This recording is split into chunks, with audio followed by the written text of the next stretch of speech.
Saudara, belanja negara tahun 2024 di Daerah Istimewa Yogyakarta sebesar 25,82 triliun rupiah, meningkat 12,08% dibandingkan APBN tahun 2023. Belanja negara tersebut terdiri dari belanja pemerintah pusat sebesar 15,30 triliun rupiah serta transfer ke daerah sebesar 10,52 triliun rupiah.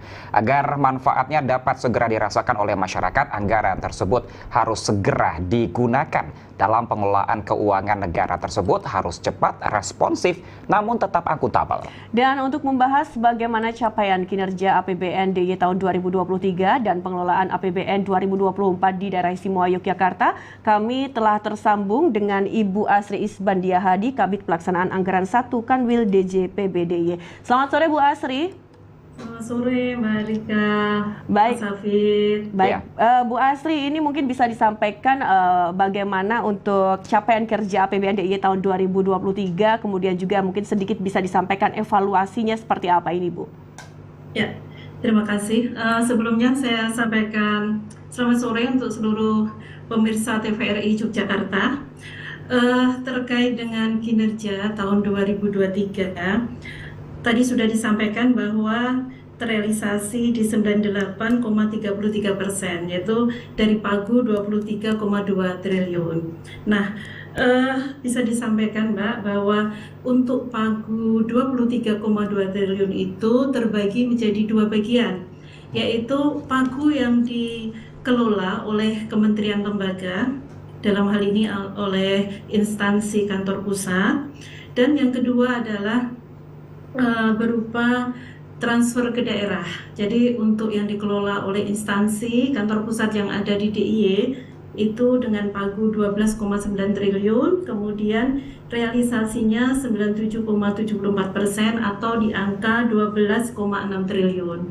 Kemudian untuk TKD, transfer ke daerah, pagunya adalah 10,3 triliun, kemudian terrealisasi 99,06% atau di angka 10,2 triliun. Nah, secara keseluruhan tadi juga sudah disampaikan bahwa tumbuh positif dan ini sesuai atau lebih tinggi dari yang ditargetkan di awal.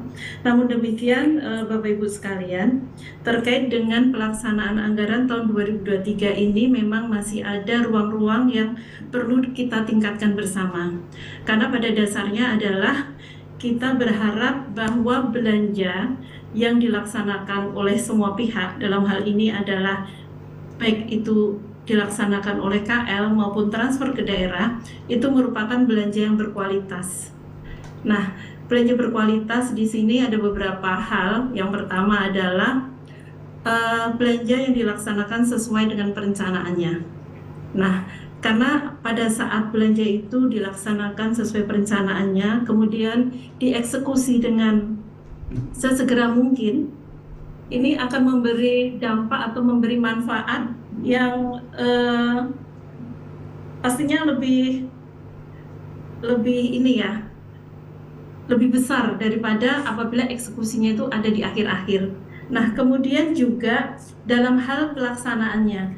Jadi dalam hal pelaksanaannya, supaya kita bisa mendapatkan belanja yang berkualitas, kami mempunyai indikator, Bapak Ibu sekalian.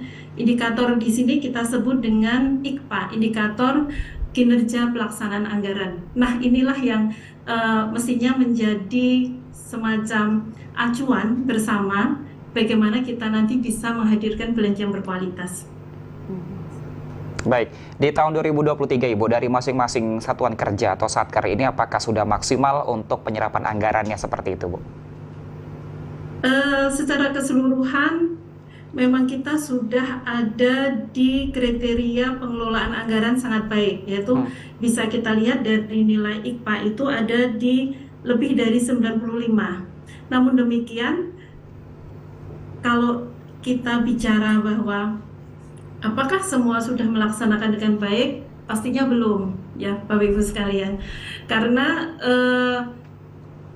masih ada satker atau satuan kerja yang memang harus mengeksekusi dana tersebut, itu masih ada banyak kendala. Kendalanya itu bisa dari internal, bisa dari eksternal. Dari internal Satker bisa dikatakan dari sisi SDM-nya, dari sisi kemampuannya, kemudian juga pemahamannya, kemudian dari sisi eksternal di mana itu uncontrollable bagi Satker, mungkin ada memang beberapa kebijakan yang berdampak pada pencapaian IKPA secara optimal. Oke, kalau sudah diketahui beberapa kendala-kendala seperti itu, Ibu, yang dihadapi, kemudian apakah nanti di tahun 2024 ini sudah sejauh ini ada langkah antisipatif yang mungkin juga sudah dipersiapkan agar kendala-kendala sebelumnya yang terjadi tahun 2023 ini tidak akan terjadi kembali di tahun ini, Bu? Ya, siap, Mbak. Jadi untuk mengantisipasi hal tersebut harapannya tidak terulang kembali, kami di awal tahun, jadi kami sudah melaksanakan, kita sudah bertemu dengan semua Satker di DIY, kemudian kita sudah lakukan koordinasi, dalam hal ini juga dipimpin langsung oleh Bapak Kepala Kanwil. Nah, kemudian di situ kita bicara dengan seluruh Satker, seperti apa kondisinya, dalam arti seperti ini. DIPA yang sudah diterima oleh Satker, kita meminta kepada Satker untuk dianalisis, untuk dilihat, kemudian untuk direncanakan dengan baik. Karena intinya adalah untuk bisa melaksanakan dengan baik adalah merencanakan dengan baik. Nah, ini yang langkah awal yang sudah kita lakukan. Kemudian selain itu kami juga JPB yang sifatnya adalah mendekatkan kami dengan Satker, dalam arti pada saat teman-teman satuan kerja mendapatkan hal yang memang butuh penjelasan atau mendapatkan hal yang memang butuh solusi, kami di Kanwil Perbendaharaan dan juga ada rekan-rekan kami di Kantor Pelayanan Perbendaharaan atau KPPN, itu kita mempunyai beberapa semacam inovasi unggulan. Kalau di kami adalah lakon. Lakon ini konsultasi secara online. Jadi setiap saat Satker bisa langsung menghubungi kami untuk mengkonsultasikan permasalahannya yang secara teknis. Namun demikian kalau hal tersebut sifatnya adalah regulasi, itu pastinya kita juga ada saluran-saluran untuk menyampaikan hal tersebut yang kita kenal dengan HDJPP. Jadi bagaimana Satker bisa menyampaikan permasalahan yang sifatnya lebih butuh eskalasi ke kantor pusat. Nah, seperti itu. Ya.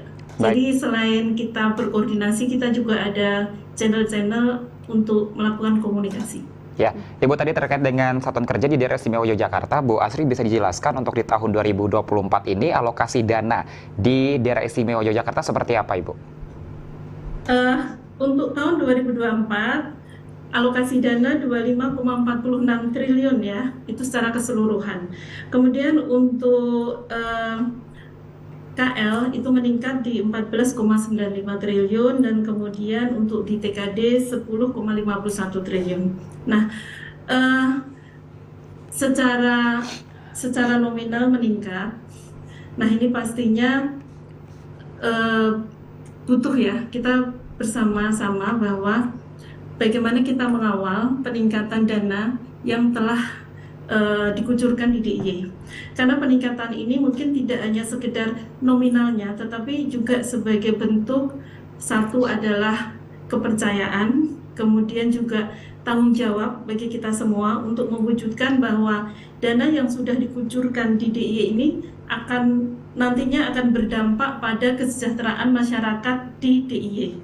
Nah, dengan demikian Bapak Ibu sekalian juga bisa kami sampaikan bahwa kami itu mempunyai fungsi bukan hanya sekedar bagaimana kami mengawal pelaksanaan anggaran yang kita sebut sebagai tugas treasurer, tapi kami di DJPB ini juga mempunyai fungsi sebagai RCA dan financial advisor. Artinya adalah bahwa data-data dari pelaksanaan anggaran dan sebagainya itu dan bekerja sama dengan beberapa instansi, dengan pemerintah daerah, dengan pihak swasta dan sebagainya, kita membuat kajian-kajian yang nantinya itu akan memberikan semacam rekomendasi untuk perbaikan policy di level daerah khususnya. Dan kemudian sebagai financial advisor kita juga memposisikan untuk bisa menjadi teman diskusi bagaimana apabila mitra kerja kita itu memang membutuhkan solusi, membutuhkan kemudian membutuhkan masukan. Nah, itu kita memerankan sebagai financial advisor, baik untuk kantor di level pemerintah pusat maupun di pemerintah daerah. Oke, nah Bu Asri tadi sempat disampaikan untuk nominalnya ini di tahun ini kan meningkat. Kemudian untuk program prioritas, kemudian pemanfaatan terbesar itu seperti apa? Kemudian juga terkait pemetaan anggarannya itu bagaimana? Karena mengingat juga nanti anggarannya langsung bisa dirasakan oleh warga masyarakat secara langsung dan juga tidak menumpuk di akhir tahun seperti yang sebelumnya nih Ibu. Ya. Jadi intinya bisa sampaikan kalau untuk prioritas kita bisa lihat fungsi. Jadi kalau bukan lagi kita bicara belanja pegawai, barang dan modal itu memang ada, tetapi kalau kita kelompokkan lagi adalah support fiskal APBN 2024 itu dari sisi fungsinya. Jadi sisi infrastruktur, hukum dan hankam, ketahanan pangan, pendidikan dan kesehatan. Nah, ini fokus-fokus yang memang menjadi perhatian kita semua. Dana-dana ini tersebar di satuan kerja, namun demikian bisa kita kelompokkan menjadi 5 kelompok besar ini. Nah, 5 kelompok besar ini apabila memang akan kita kawal di pelaksanaannya supaya dapat segera terrealisasi sesuai dengan perencanaannya, kemudian sesuai dengan output yang sudah direncanakan, sehingga bisa menghasilkan belanja yang berkualitas tadi. Nah, 5 hal ini, infrastruktur, hukum dan hankam, ketahanan pangan, pendidikan dan kesehatan, ini akan memberikan dampak yang besar bagi kemakmuran, kesejahteraan masyarakat di DIY. Oke, baik. Artinya di tahun 2024 ini beberapa program prioritas, tadi diantaranya ada 5, semoga ini dapat terrealisasikan di daerah istimewa Yogyakarta. Terima kasih Ibu Asri, Kepala Bidang Pelaksanaan Anggaran 1 Kanwil DJPB DIY telah bergabung bersama kami di Jogja hari ini.